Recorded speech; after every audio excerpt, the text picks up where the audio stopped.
श्री जी steno Vrindavan Ramdhari Gupta खंडितो प्रतिलेखन संख्या 99 गति 100 शब्द प्रति मिनट।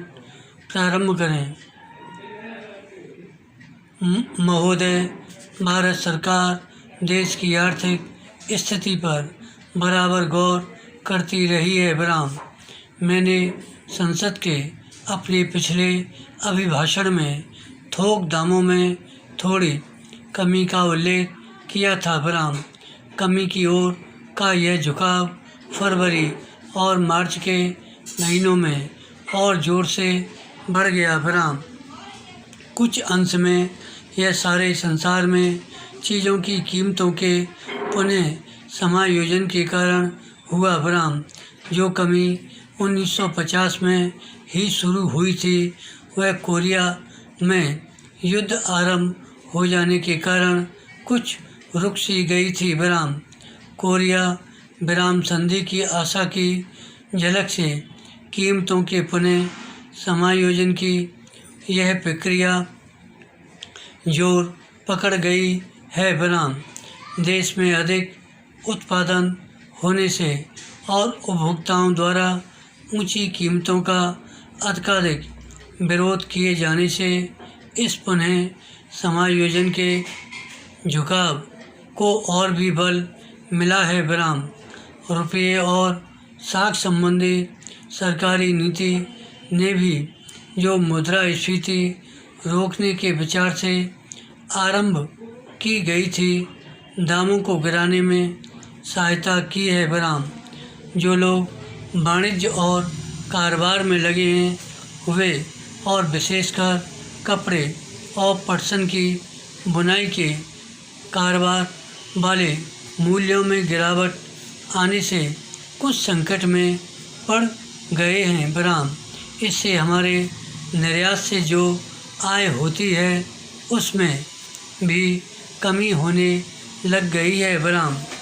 हमारी सरकार स्थिति को बहुत ध्यानपूर्वक देख रही है, जिससे इसका हमारे यहाँ के उत्पादन पर और लोगों को धंधा मिलने पर कोई बुरा प्रभाव न पड़े। विराम।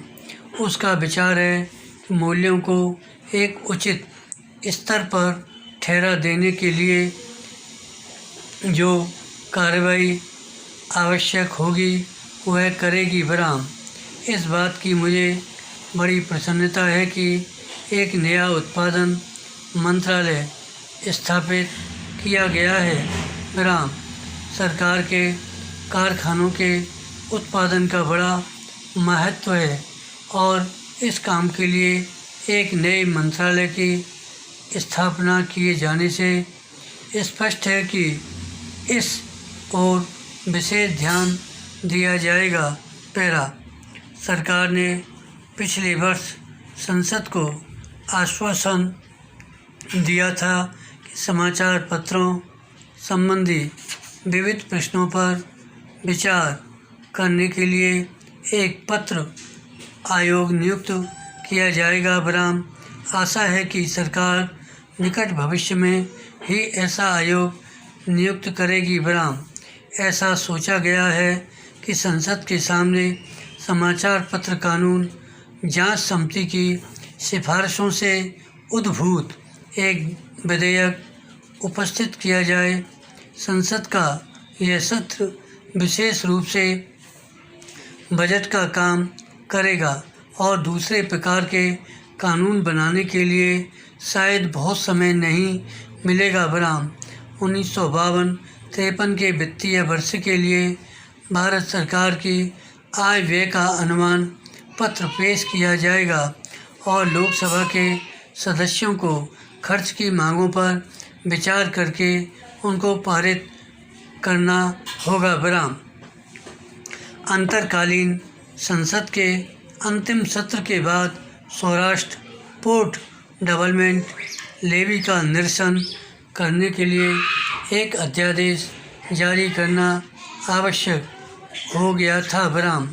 वह अध्यादेश आपके सामने एक नए विधेयक के रूप में आएगा और आपसे निवेदन किया जाएगा कि आप उस पर विचार करें और उसको पारित करें। विराम। एक दूसरा अध्यादेश 1950 को जारी रखने के लिए जारी किया जाएगा। विराम। धन्यवाद।